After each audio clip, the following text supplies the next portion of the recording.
Dear horror film makers, if the audience is laughing at the points you want them to be scared, you may not quite be nailing the tone.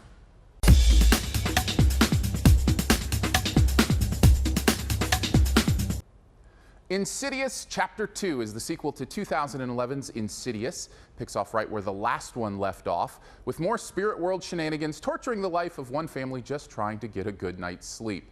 Brings back most of the original cast, including Patrick Wilson and Rose Byrne, who guide their family through this ordeal and try to make sense of a dark history in their personal lives. The original Insidious was a surprise hit, using deftly woven scares to propel a surprising story to a tension-filled climax. So of course, to follow that up, let's do the exact opposite.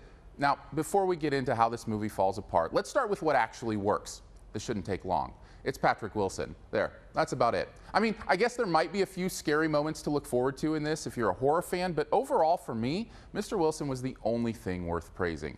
His portrayal of this father falling apart was somehow almost believable, even as everything around him seemed utterly fake and misapplied.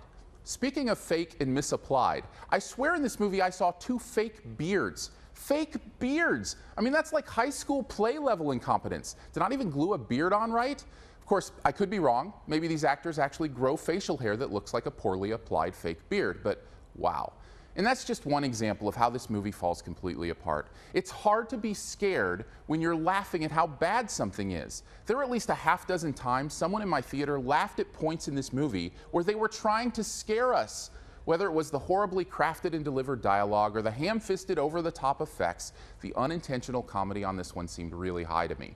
And even worse, in the second half of the film, they started going for the actual intentional comedy, with a pair of bumbling ghost hunters that made me feel more like I was watching Abbott and Costello meet Frankenstein than anything that could have been called Insidious. Pratfalls? Really? You're going to do pratfalls in your horror movie?